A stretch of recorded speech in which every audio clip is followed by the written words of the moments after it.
मैं आप सबको अपने channel soil in the pot में खुशामदीद कहती हूँ। उम्मीद है कि आप सब खैरियत से होंगे। आज की वीडियो में मैं सॉइल मिक्स तैयार करने के 2-3 मेथड आपके साथ शेयर करूँगी, क्योंकि पौधे की ओवरऑल ग्रोथ का ज़्यादातर दारोमदार अच्छी सॉइल मिक्स पर होता है। अच्छी सॉइल मिक्स से मुराद ऐसी सॉइल है जो न्यूट्रिएंट से भरपूर हो, सॉफ्ट भी हो और वेल ड्रेन भी हो। क्योंकि मिट्टी अगर सॉफ्ट नहीं होगी तो पौधे की जड़ें अच्छे से ग्रो नहीं करेंगी, बढ़ेंगी नहीं। सख्त मिट्टी में पौधे की जड़ें ग्रो नहीं करती और यहीं से हमारे पौधे के साथ प्रॉब्लम शुरू हो जाता है। आप कितनी ही अच्छी फर्टिलाइज़र का इस्तेमाल कर लें, अगर रूट की डेवलपमेंट नहीं हो रही तो वो पौधे तक न्यूट्रिएंट्स को नहीं पहुंचा सकती। जब पौधे को न्यूट्रिएंट्स ही नहीं मिल रहे होंगे तो वो ना तो ग्रो करेगा और फिर फ्लावरिंग और फ्रूटिंग तो दूर की बात है।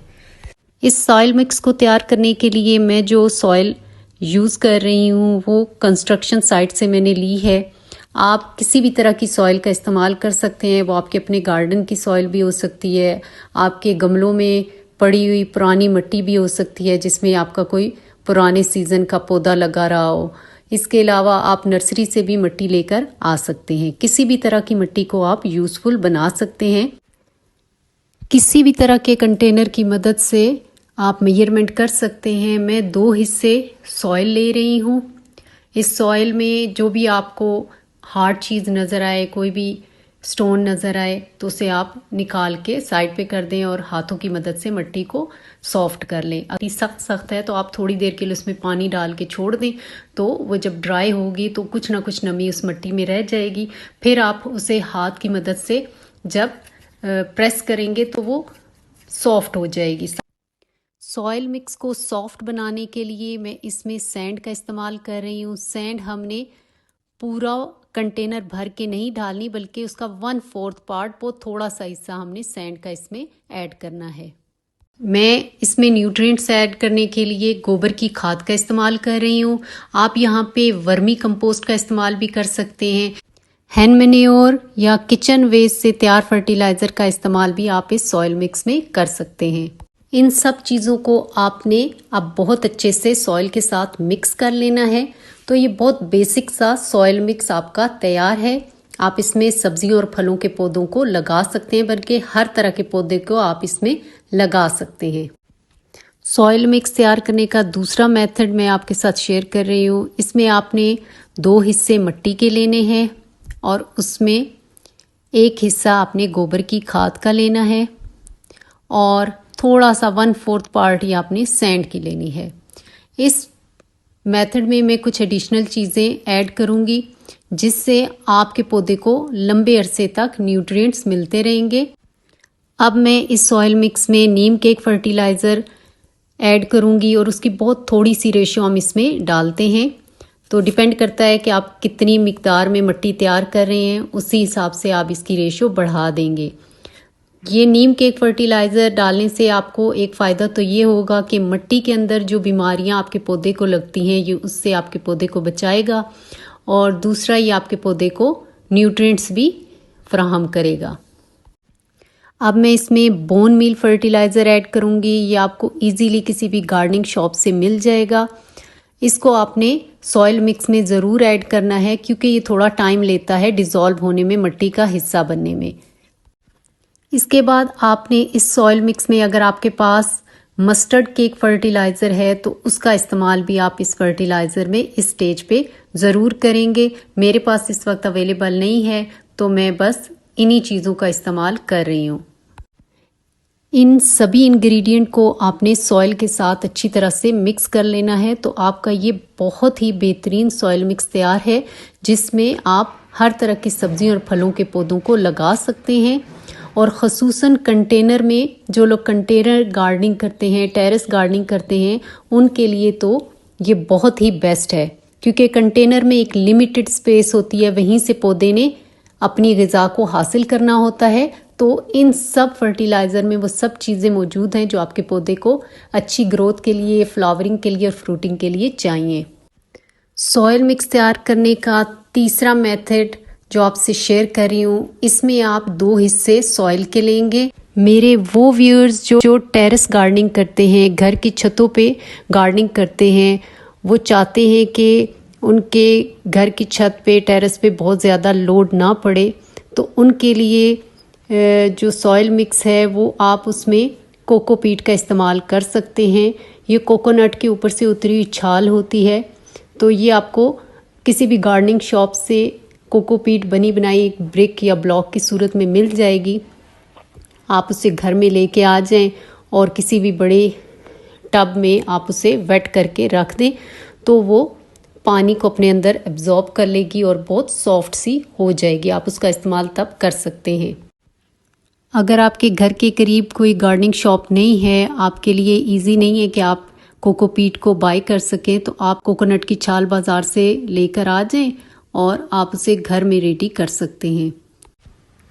कोकोपीट को सॉइल मिक्स में ऐड करने के बहुत से बेनिफिट्स हैं। एक तो इसमें रूट्स की डेवलपमेंट बहुत अच्छी होती है, उसकी ग्रोथ बहुत अच्छी होती है, एयर सर्कुलेशन बहुत अच्छा रहता है, जो ऑक्सीजन है वो पौधे को आराम से मिलती रहती है। इसके अलावा पौधे की जो ओवरऑल हेल्थ और ग्रोथ है वो अच्छी रहती है।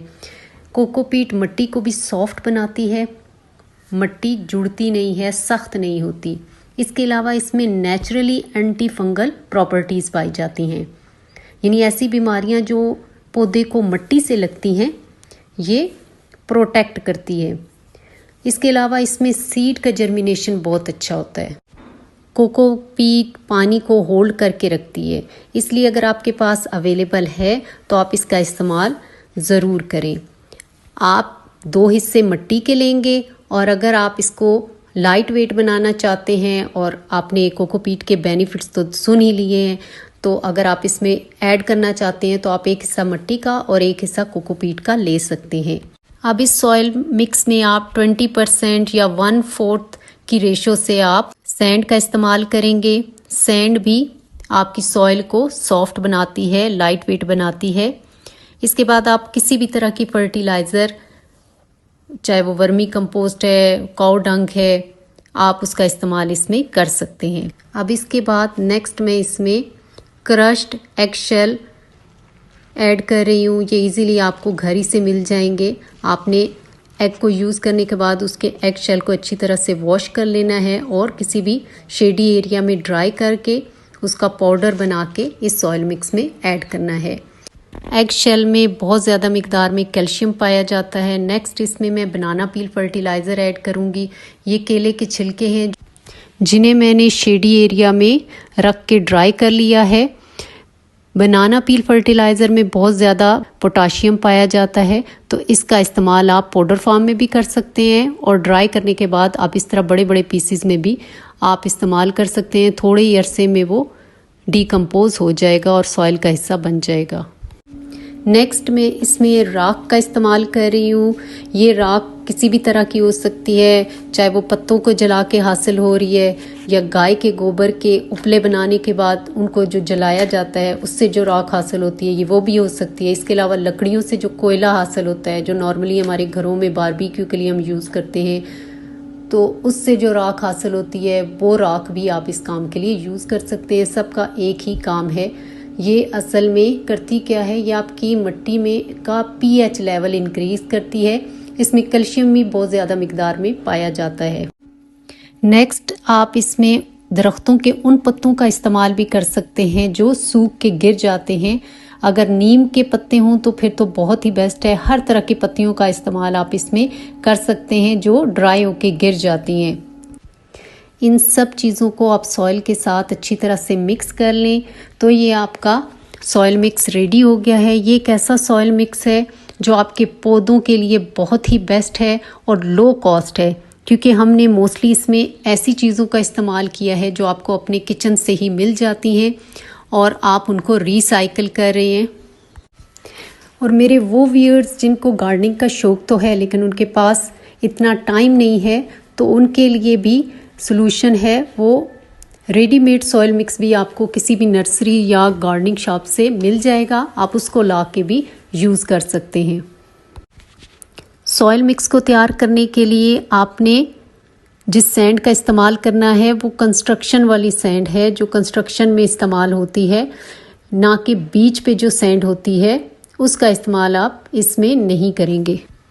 इन 3 मेथड में से किसी भी मेथड के साथ आप सॉइल मिक्स को तैयार करें, आपको बहुत अच्छा रिज़ल्ट मिलेगा। इसमें बहुत अच्छे आपके पौधे ग्रो होंगे और अगर आपके सब्जियों और फलों के पौधे हैं तो उनके बहुत ही बेस्ट रिज़ल्ट आपको मिलेंगे। मेरी कोशिश यही होती है कि आपको स्टेप बाय स्टेप हर चीज़ आराम के साथ तफसील के साथ समझाऊं। अगर फिर भी आपको कोई चीज़ समझ नहीं आ रही तो आप कमेंट्स में मुझसे पूछ सकते हैं। वीडियो अगर अच्छी लगी हो तो इसे लाइक करें और अगर मेरे चैनल पर नए हैं तो इसे सब्सक्राइब करें और बेल आइकन को ज़रूर क्लिक करें ताकि मेरी हर आने वाली नई वीडियो का नोटिफिकेशन आपको मिलता रहे। Thanks for watching.